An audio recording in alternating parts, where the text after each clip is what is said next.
La Iglesia Evangélica Pentecostal Las Acacias presenta para ti un mensaje de reflexión y cambio, una palabra actual que impactará tu vida. Con ustedes su pastor Samuel Olson. Bien, venimos a la palabra. Venimos al capítulo 10 de la carta de Pablo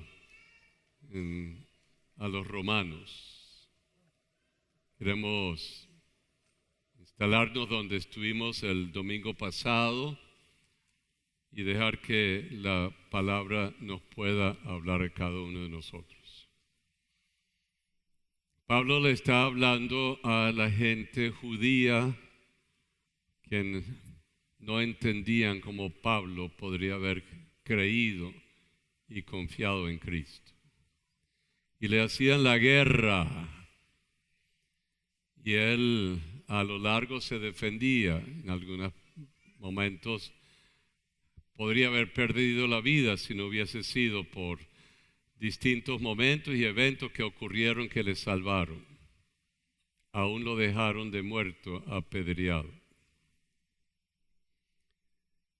Y él en este capítulo y en el anterior le está hablando a su pueblo, su cultura, su gente, tratando de ayudarles a entender lo que para él había llegado a ser el tesoro invaluable, que había cambiado toda su vida y le había ayudado a entender la salvación, la fe, la gracia, la libertad en Cristo. Dejando atrás un modo de vivir muy legalista, tratando de lograr a Dios y descubriendo que ello no le justificaba. Era una vida buena y exigente, pero no le daba paz. Lo único que le podía dar paz, y lo descubrió, fue cuando le rindió su vida a Dios en la persona de Cristo. Y allí encontró el aliciente, la certeza y la seguridad. Y él explica eso en el capítulo 9, está explicando en el capítulo 10 y estamos empezando a cerrar el capítulo, y el capítulo 11 lo va a dedicar al proceso del pueblo de Israel en la historia humana. Y lo que Dios hace con un pueblo rebelde, desobediente, pero al cual Dios le sigue extendiendo los brazos, como el padre con el hijo pródigo, esperando que se cumplieran los propósitos de Dios a nivel mundial, o sea, global, con las naciones de la tierra, y para cerrar con el cuidado y el amor que Dios le tenía al pueblo de Israel, los que llegaban poco a poco a entender a Jesús y rendirle su vida. Nos quedamos el domingo pasado en el versículo 9 del capítulo 10.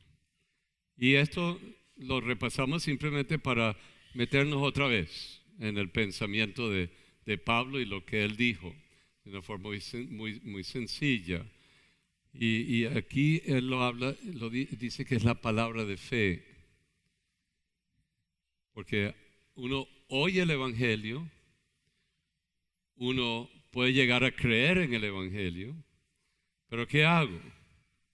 Y aquí Pablo recoge todo en un versículo y lo vuelve a recoger en el segundo versículo y lo recoge de nuevo en el tercer versículo. Así que vamos a leer los tres y nos vamos a fincar por un minuto, porque esto lo tocamos el domingo pasado. Léanlo conmigo, el versículo 9 en adelante. Dice en el anterior, en el versículo 8, y esta es la palabra de fe que predicamos. ¿Y cuál es la palabra de fe que predicamos? Que si confesares con tu boca que Jesús es el Señor y creyeres en tu corazón que Dios le levantó de los muertos, serás salvo. Versículo 10, porque con el corazón se cree para justicia, pero con la boca se confiesa para salvación. Tocamos los elementos.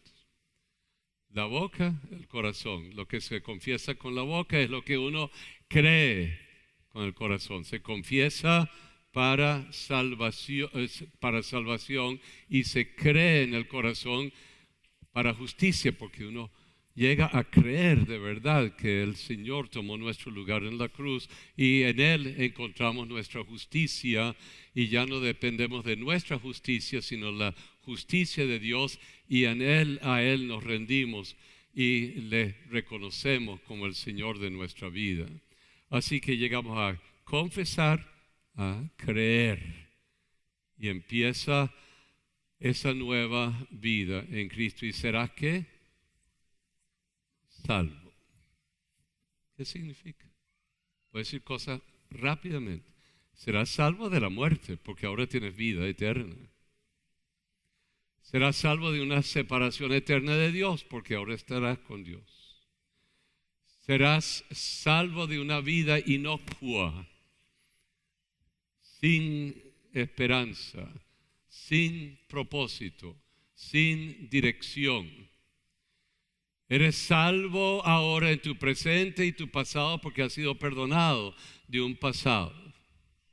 En el presente porque ahora Dios está contigo. En el presente porque ahora eres hijo de Dios.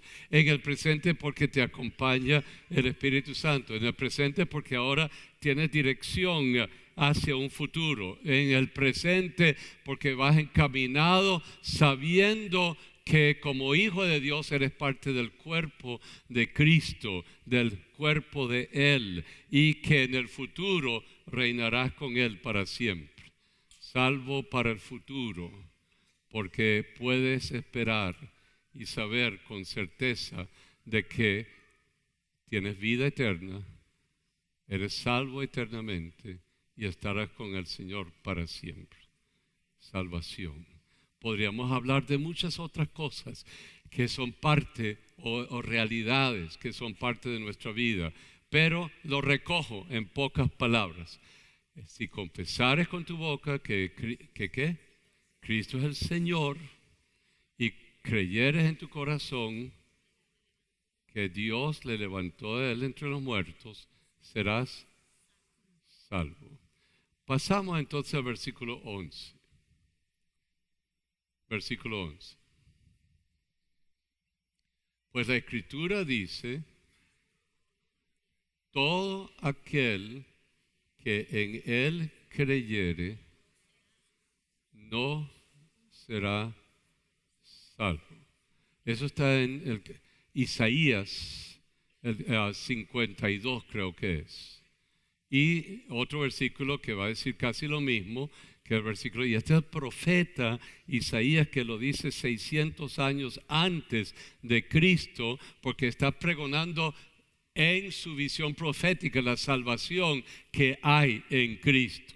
Así que él lo dice 600 años antes, a todo aquel que en él que creyere no será avergonzado, porque no hay diferencia entre judío ni griego, pues el mismo que es Señor de todos es rico con todos los que le invocan. Pablo está declarando algo que para el judío, quien creía que era el dueño de la salvación, que solamente el judío podría ser salvo, aquí Pablo está diciendo que no hay diferencia entre el judío y el griego. Todos necesitan ser salvos y todos tienen el mismo Señor, quien bendice ricamente con su gracia a todos los que en Él, que no me lo quite por favor, porque se me va y no lo tengo. A todos los que los que le invocan. Lo voy a decir de una forma muy sencilla. Y se dice, pero no tiene nada que ver, pero sí tiene que ver, porque Dios es para todos y todos ante Él somos criaturas de Él, somos hijos de Él. Nos ama por igual a todos. Quizás hemos tenido una forma distinta, una formación distinta, oportunidades distintas, pero delante de Dios todos somos iguales. Cuando mis padres llegaron a Venezuela en el año 40, se instalaron en Barquisimeto para aprender el castellano y los hermanos allí le pidieron a ellos que se encargaran de la iglesia. Mi mamá se encargó de la coral. Y en la coral habían las damas que tenían cierta posición social en la coral. Y ella descubre que la hermana anterior le había puesto a las damas de la coral un sombrero a cada uno. En vez de un velo le ponían ¿qué? Un sombrero. Entonces eso era simplemente para las damas que tenían cierta posición social, y mamá no entendía nada de eso.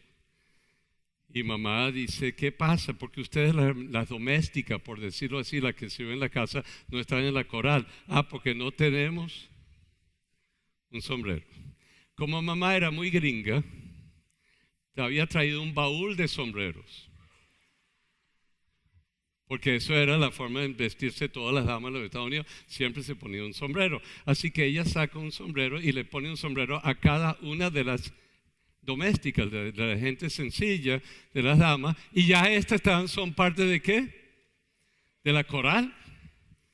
Y las damas que sentían que ellas eran un poco superiores a estas no podían entender y se fueron yendo. Pero el hecho es de que en las cosas de Dios y en el cuerpo de Cristo no hay nadie quien es más que el otro. Quizás hemos tenido formaciones distintas, culturas distintas, pero delante de Él no hay ni judío, ni griego, ni rico, ni pobre, ni culto, ni inculto, ni esclavo, ni libre, ni hombre, ni mujer. Y eso es algo que le ha costado mucho a la sociedad de entender, y les ha costado siglos de llegar a donde más o menos hemos llegado en el presente, pero está en la palabra de este siempre. Y es parte de la concientización que da la palabra si uno quiere estudiar la palabra. Pero muchas veces uno encuentra la palabra y no la quiere aceptar como la que dice, y cuesta que la palabra impacte la conciencia social y cultural del contexto en el cual uno se puede encontrar. Vean, vamos un poco más allá. Versículo 13, por favor. Porque ¿qué?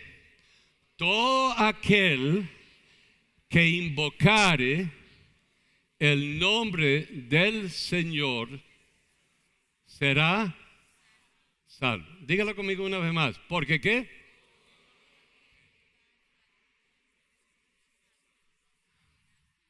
Ok, voy a cometer una herejía.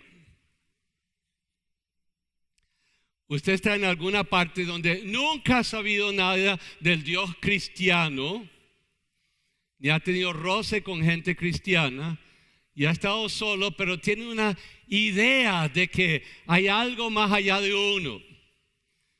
Uno empieza a tener el sentido de que puede haber un Dios o algo. No le sé dar el nombre, pero hay algo, y tengo como el feeling, el sentido, el pálpito de que hay. Y me meto en un problema gravísimo de muerte, quizás una situación difícil, y digo desde mis entrañas: Señor, sálvame. ¿Dios le oyó? ¿Sí o no? Sí, le oyó. ¿Y qué será? Esta persona está clamando a un Dios que no conoce,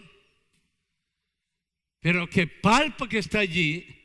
Y cuando Dios oye ese corazón, esa alma, ese ser, las situaciones se van movilizando de tal manera que una cosa encaja con la otra, un evento, personas, etcétera, y con el tiempo la persona en su angustia espiritual va conociendo algo de Dios, porque alguien le llega a decir algo, o alguien pone en su mano una radio y prende la radio y oye un mensaje en su propio idioma, o oye algo que le dice que esta es palabra de Dios, es sorprendido, pero lo empieza a oír y lo empieza a escuchar y empieza a entender de una forma muy sencilla de que hay un Dios y que se puede revelar y hacer conocer a la persona. Me atrevería a decir, pero voy a hablar de un relato, que cada uno de ustedes que están aquí tiene un relato muy particular en la vida suya, que si usted la dijese aquí y nos la contara, usted nos sorprendería de la manera en que alguna manera usted hizo contacto con el Eterno. Y ese contacto con el Eterno le fue atrayendo como un imán.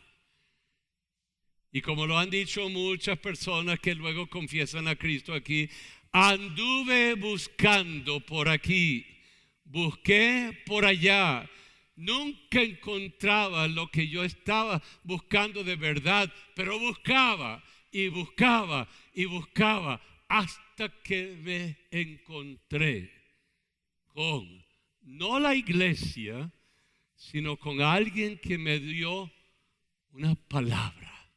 Y esa palabra era la palabra de fe. Y yo entendí que esa era la verdad. La búsqueda está en cada ser humano. Que la manejamos de distinta manera. Yo no creo. Y trato de justificarme, pero adentro hay una sed, una angustia santas que no tiene nombre todavía, pero que te va acercando a la verdad. Hasta que llegas a toparte con un nombre, que es Cristo.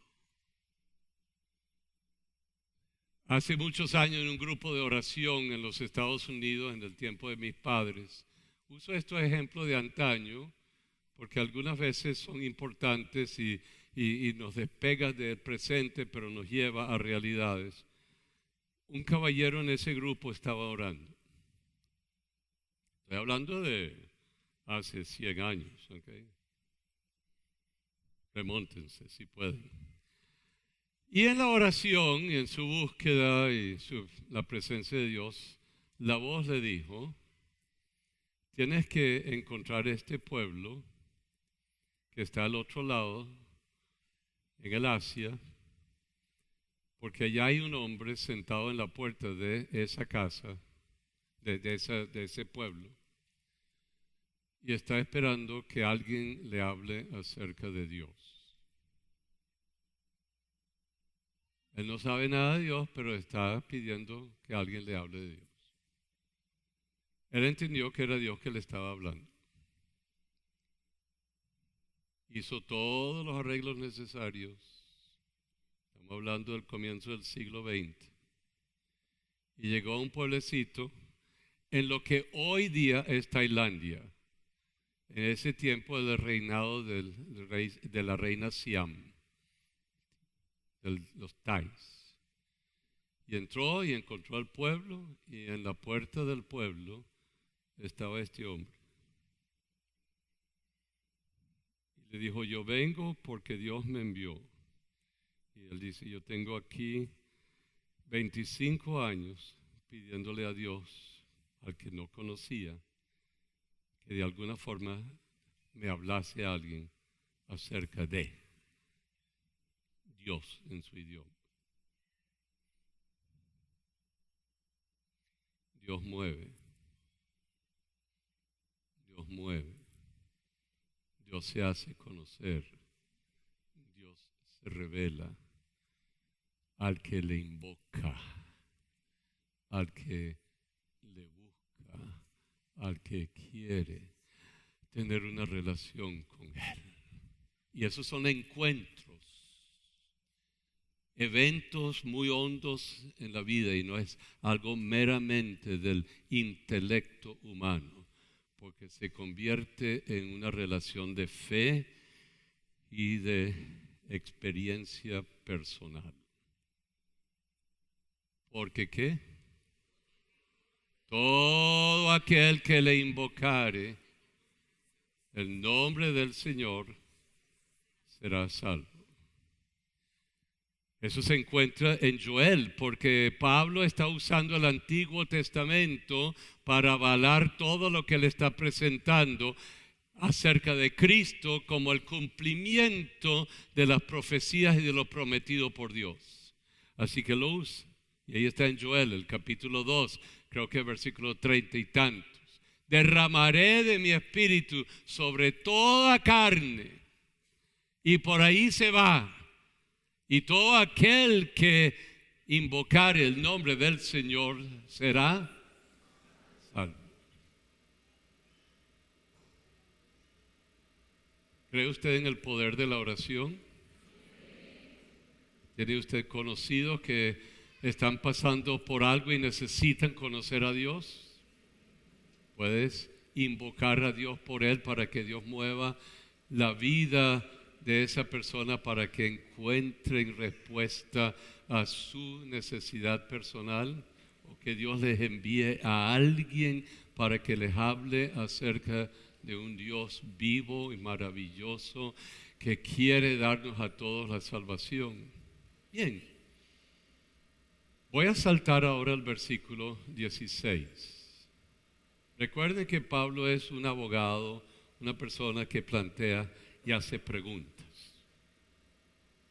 porque él quiere convencer y quiere demostrar que el pueblo judío no podía justificarse de que no sabía, de que no entendía nada de las cosas de Dios o de este Cristo. Así que él les hace la pregunta, pero basándose en el Antiguo Testamento y llevando a ciertas conclusiones, y luego volveremos al versículo 15. Al versículo 15. Vamos a ver este. Oyeron el evangelio, las buenas nuevas, no está allí, mas no que todos obedecieron al evangelio. Hay mucha gente que oye el evangelio. Hay mucha gente que oye de distintas formas a un Dios que habla, quien se revela por visiones, por sueños, por literatura, por radio, por televisión, por las predicaciones, por el testimonio, por los gestos de caridad y de amor cristiano. Dios habla y habla y habla, pero aquí Pablo se refiere al Antiguo Testamento, 600 años antes, al profeta Isaías, y en el capítulo 53 del profeta Isaías, esto es lo que dice el profeta, Isaías 53. ¿Quién ha creído a nuestro anuncio? ¿Y a quién y sobre quién se ha manifestado el brazo de Jehová? Isaías está terriblemente angustiado porque Dios le ha hablado al pueblo una y otra vez a través de cientos de años, que se arrepintiese el pueblo, que viniese a la verdad, que cambiase su proceder, que saliera de la idolatría, que saliera de la corrupción, que saliera de la maldad, que saliera de la injusticia. Y este mensaje sigue y sigue y sigue, y otra vez Isaías va a decir esto. Léanlo conmigo. No vamos a leer todo el capítulo, pero algunos versículos del capítulo. Subirá cual renuevo delante de él, y como raíz de tierra seca, no hay parecer en él, ni hermosura. Está hablando de Cristo. Está diciendo que Cristo no era tan bonito como lo pintan los cuadros. Para que ninguna persona cambiase la relación, entendiendo que la relación con Cristo es una relación absolutamente del Espíritu y de la fe. Le veremos que, mas sin atractivo para que le deseemos. Versículo 3. Despreciado y desechado entre los hombres, varón de dolores, experimentado en quebranto, y como que escondimos de él el rostro. Fue menospreciado. ¿Y qué? Y no lo estimamos a él. Ciertamente llevó nuestras enfermedades, sufrió nuestros dolores. Nosotros le tuvimos por azotado, por herido de Dios y abatido. Y el último versículo que vamos a leer: mas él herido fue ¿qué? Por nuestras rebeliones, molido por nuestros pecados, el castigo de nuestra paz fue sobre él, y por su llaga ¿qué? Fuimos nosotros curados. El Antiguo Testamento está lleno de profecías y de llamados de atención acerca de la salvación, acerca de las buenas nuevas, acerca de la posibilidad de encontrarse con un Dios vivo. Volvemos al versículo 16, por favor, de Romanos 10. Muy bien, mas no todos que obedecieron al Evangelio, pues Isaías dice que ¿quién ha creído a nuestro anuncio? En Caracas, en Venezuela, 30 millones de habitantes, 150 años de evangélicos predicando el evangelio, 500 años de la Iglesia Católica a su manera predicando el evangelio, ortodoxos predicando el evangelio a su manera. ¿Y quién ha creído? ¿Y por qué es importante creer? Bueno, es importante creer porque cuando uno es renovado por Dios, uno empieza a vivir una vida totalmente distinta en la verdad y no en el engaño, en la justicia y no en la injusticia, en la bondad y no en la maldad, en la misericordia y no en el rechazo y el irrespeto y la maldad de los... Y por ahí podríamos seguir. Sería una sociedad muy distinta. Pero Dios ha hablado. Y Dios ha hablado. Y Dios sigue hablando. Aunque a usted no le guste enlace. Y no le guste. Pero hay radio. Y hay esto. Y hay predicadores. Hay, por todas partes hay gente que anuncia el evangelio para que una nación pueda venir a los pies de Cristo. Vengamos, versículo 17. Así que la fe es por el oír. ¿Y el oír es qué? Por la palabra de Dios. Tiene que haber mensaje para que pueda haber fe, que se pueda escuchar. Seguimos, versículo 18. Pero digo, otra pregunta, ¿no han oído? Antes bien, por toda la tierra ha salido la voz de ellos, y hasta los fines de la tierra sus palabras. La palabra de Dios ha salido por toda la tierra. Anoten Hechos 17, pero vamos a leer en Romanos 1, versículo 19. Romanos 1, 19, y anoten Hechos capítulo 17. ¿Lo leen conmigo en voz alta? Porque lo que de Dios se conoce les es ¿qué? Manifiesto, pues Dios se lo manifestó. Seguimos. Porque las cosas invisibles de Dios, su eterno poder y su deidad, se hacen ¿qué? Claramente visibles desde que la creación del mundo, siendo entendidas por medio de las cosas hechas, de modo que no tienen ¿qué? Excusas. No hay excusa. Usted ve la creación. ¿Cuántos han sentado a las 6 de la tarde a la orilla de la playa? 5 o 6. Bueno, vamos a ir a Pico Ávila. ¿Cuántos han visto la creación del mundo y la playa y todo lo que hay desde el Pico del Ávila? Unos pocos más. Ok. Y no es una maravilla lo que ven. La creación, los cielos, las nubes, las playas, la organización humana, todo lo que uno... Eso todo sucede por casualidad. ¿O es porque hay orden en la mente de la gente?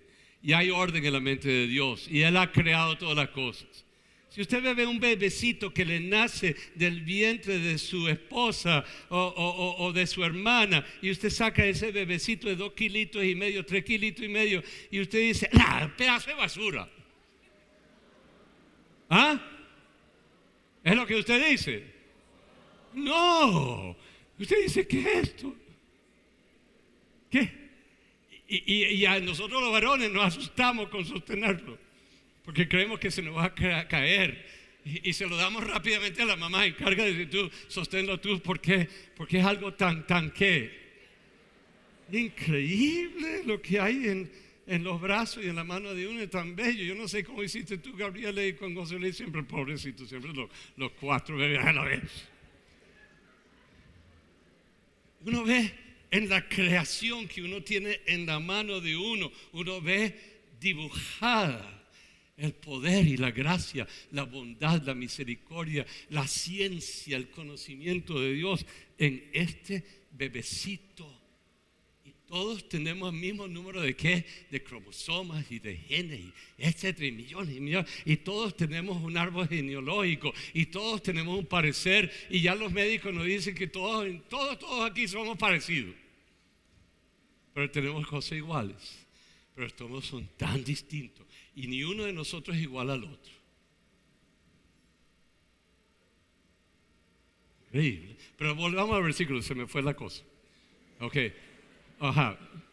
Se conoce a Dios en todo lo que hay, en toda la creación. No hay nadie que tiene excusa, dice Pablo, y dice la palabra desde Moisés hasta Isaías. Este es el salmista David, que estaba fuera siempre en las montañas con sus animales, con su oveja, y cantando y con el arpa, y él veía la gloria de Dios en toda la creación y dice, por toda que la tierra salió que su voz hasta el extremo del mundo, sus palabras creativas, y en ellos puso tabernáculo para el sol.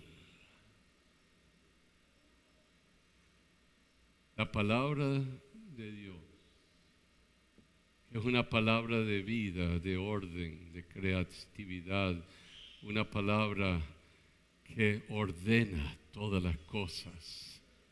Y como dice Einstein en una carta que le escribe a su hija, que la acaban de publicar en estos años, pero hay una fuerza que encubre todo el globo terráqueo, y esa fuerza es amor. Y lo dice el científico, el Einstein. Ustedes lo pueden encontrar si lo bajan en Google, versículo 19. Bueno, él dice, no creen ni por la creación, no creen por esto, no creen por ello, son incrédulos. También digo, ¿no ha conocido esto Israel? Primeramente Moisés dice, y esto lo repite de Deuteronomio, el capítulo 32 creo que es, yo os que, me provocaron a ira, ¿qué? Con sus ídolos, y también los moveré, ¿qué? A celos, con un ¿qué? Un pueblo que no es pueblo. Los provocaré a ira con una nación insensata. ¿Qué significa eso? Él dijo, está diciendo, yo le he dado al pueblo de Israel la ley, le he dado al pueblo los patriarcas, le he dado al pueblo mi dirección, le he dado a mi pueblo, lo he buscado, lo he amado, lo he perdonado, le saqué de la esclavitud de Egipto, he hecho tantas cosas por mi pueblo, y de todos modos siguen haciendo la vida que quieran, corruptos lejos de mí, buscando otros dioses, sumándose a los ritos de los demás, quemando a sus hijos, etcétera, etcétera, sus baales, todo lo que han hecho. Y les digo, los voy a llevar al cautiverio, los voy a llevar. Pero la última cosa que dice Moisés en el cántico de Moisés, los provocaré a ¿qué? A celos. Porque levantaré mi gracia y se las daré a un pueblo que no es pueblo, a otra gente, y los provocaré ¿a qué? A celos. Porque ahora la gracia de Dios se posará sobre la gente gentil a través del apóstol Pablo, el apóstol a los gentiles y otros. Usted dice, pero yo no entiendo eso. Bueno, un niñito tiene su juguete. Lo voy a simplificar. El niñito aquí, usted sabe que los niñitos tienen un juguete un ratico y ya, lo botan. Y el niñito pone su juguete y ya. Llega otro niñito y agarra el juguete. ¿Y qué hace este? ¡Eso es mío! ¡Eso es mío! ¡Devuélvemelo! ¿Por qué? Porque es celoso de lo suyo.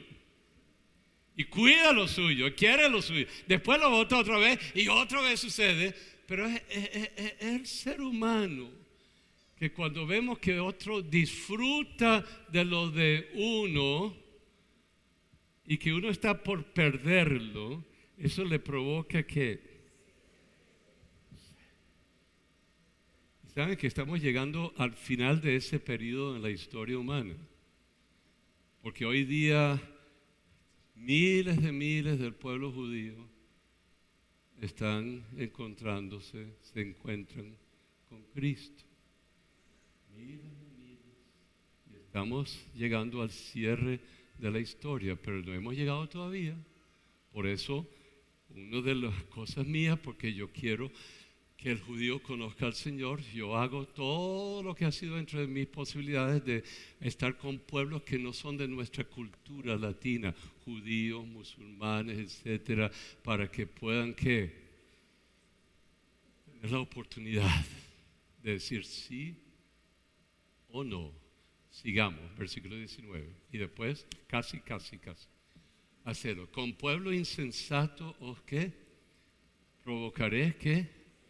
Versículo 20. E Isaías dice resueltamente: fui hallado de los que, ¿qué? No me buscaban. Me manifesté a los que no preguntaban por mí. Y el versículo 21. Pero acerca de Israel, ¿qué dice? Aunque me he ido a buscar a gente en toda la faz de la tierra, de todos modos, ¿qué dice Dios del pueblo de Israel? Todo el día que extendí mis manos a un pueblo que rebelde y contradictor.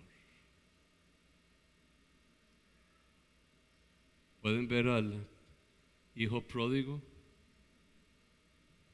¿Pueden ver al padre del hijo pródigo esperando que su hijo ¿qué? Vuelva? Estos son los brazos extendidos de Dios, no solamente al judío, sino a quién, a toda la humanidad.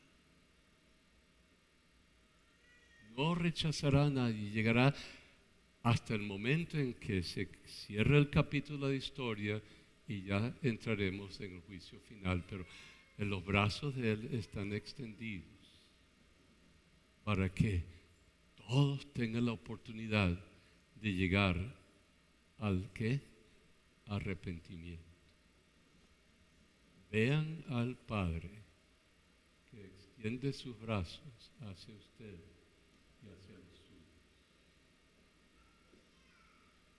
Volvemos por un minuto al capítulo 15, versículo 15. Versículo 15. Lo leen conmigo. ¿Y cómo predicarán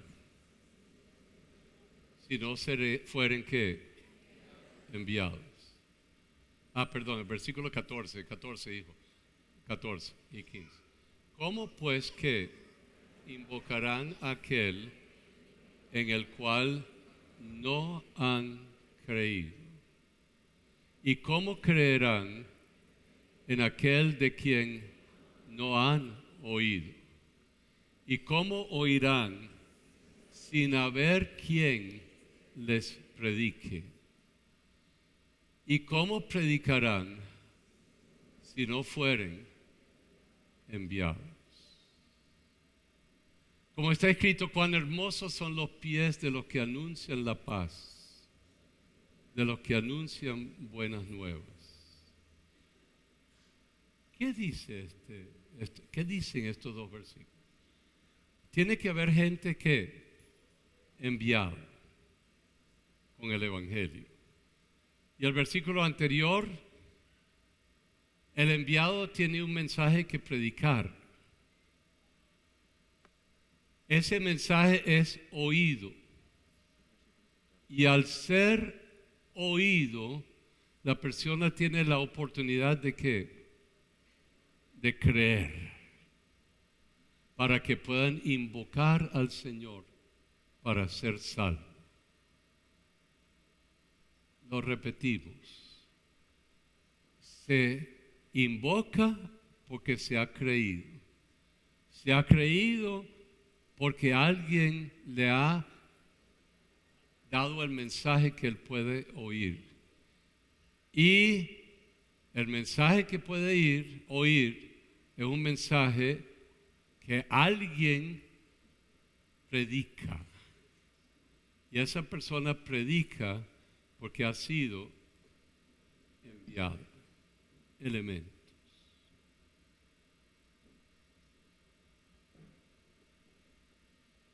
Al final de la vida de Jesús,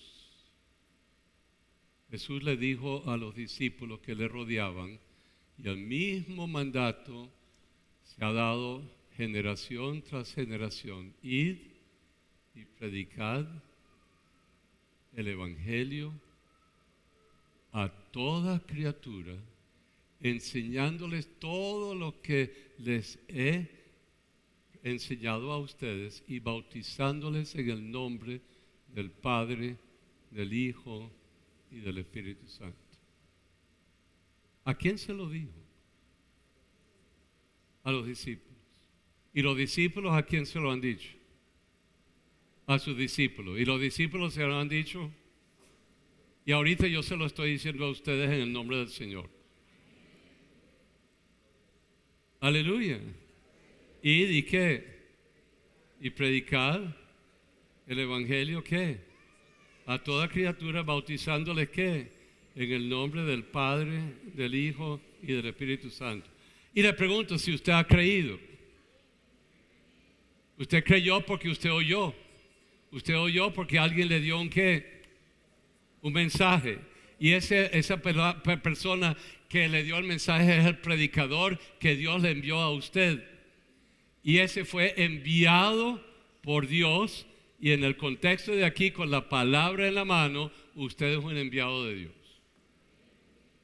Y usted tiene una tremenda responsabilidad, igual que yo, de darle la palabra de fe al que no conoce, para que su vida pueda ser transformada y que pueda tener esperanza y vida eterna.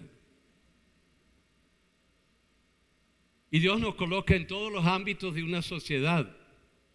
Y lo coloca a su manera, de una forma soberana, para que no haya ni una persona que no tenga la justificación de que no hubiese escuchado el evangelio de Cristo. ¿Han habido oportunidades en Caracas para que la gente escuche el evangelio de Cristo? ¿Ah? Usted la escuchó y usted respondió. Todos Dios nos usa de formas tan distintas. En lugares donde yo no podría entrar y usted entra.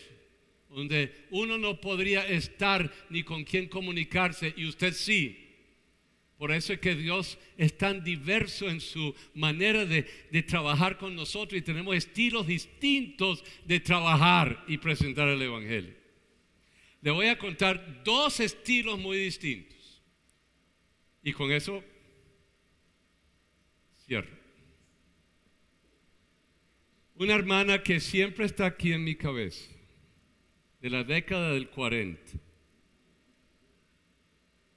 quien conoció al Señor, vivía la vida ligera, se llamaba Bonifacio y tenía su ranchito en el pico del Cerro de los Frailes. Subíamos allá a su ranchito. En su ranchito tenía sus cerdos y tenía su gallina y sus gallos y tenía sus maticas de maíz. Y Bonifacia con los cerdos y con las gallinas y con el maíz hacía sus cachapas. Y ella conoció al Señor. ¿Quién la detenía con el evangelio que ella había escuchado? Nadie la podía detener. Bajaba con su cesta de cachapas, se montaba en el autobús y ay de aquel o de aquella que estaba en el autobús. No se le escapaban a Bonifacio. Y llegaba al culto en el domingo en la noche y llenaba los bancos de personas a quienes ella les había ¿qué? Porque ella era una enviada con un mensaje de salvación. ¿Podría haberme yo montado en el autobús con una cesta de cachapas? No, pero ella sí. Y cuando hubo un derrumbe en el Cerro de los Frailes, salió la imagen de una virgen. Y bueno, imagínense, todo el mundo estaba subiendo a la imagen de la Virgen para hacer sus oraciones, sus rezos allí, pero allí estaba Bonifacia predicándole a cada uno. No se le escapaba y cuando bajó a la iglesia no podía hablar. Pero aquí está la cachapa para el hermano Olson y para el hermano Samuelito, porque yo sé que a la hermana Ruth no le gusta mi cocina.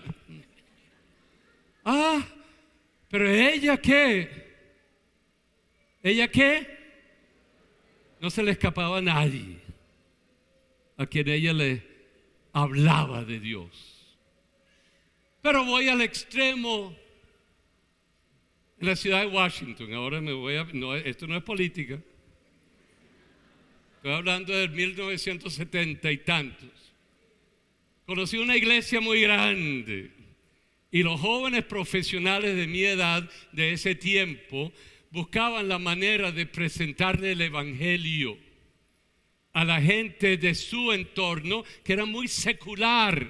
Dios estaba muy lejos de ellos. Eso no era parte de su preocupación. Pero ¿cómo presentaban ellos el evangelio? Buscaban un lugar, una mansión muy grande. Y los músicos del momento y músicos cristianos invitaron a cientos de jóvenes profesionales del momento a una tarde en la quinta tal y tal, y les invita a un grupo de amigos y se llenó ese lugar y hubo la tarde muy especial con música cristiana, comidas muy suaves de tipo de ensaladas, etcétera, etcétera. La gente hablaba, oía, alguien decía una palabrita, otros decían otra palabrita, y entonces de repente, como a las 2 horas y media de estar allí, el coordinador dijo: esta tarde se la ha brindado un grupo de cristianos para que pudiéramos estar juntos, oír música, hablar entre nosotros del Señor y que ustedes la pudieran pasar bien. Le damos gracias por haber venido esta tarde.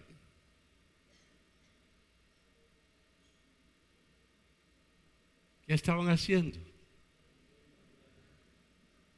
Comunicando de otra manera el evangelio y el amor de Cristo. Todos somos llamados y todos somos enviados. Y los pies de todos que tienen este evangelio son hermosos. Puede ser en el cerro, puede ser en el mundo militar, puede ser en el mundo político, puede ser en el mundo de negocio y trabajo, mundo educacional o el mundo muy sencillo. El hombre, la mujer que es un enviado de Dios y usted lo es. Y usted, si es fiel a esa vida en Cristo, los pies suyos son ¿qué? Hermosos. Veamos el versículo 15 para cerrar aquí. Como está escrito, ¿qué? Cuán hermosos son, ¿qué? Los pies de los que, ¿qué? Anuncian la paz. De los que anuncian buenas nuevas. Usted sabe que yo podría decir lo mismo de los varones de esta iglesia que van a la PGB regularmente, con comida y ropa.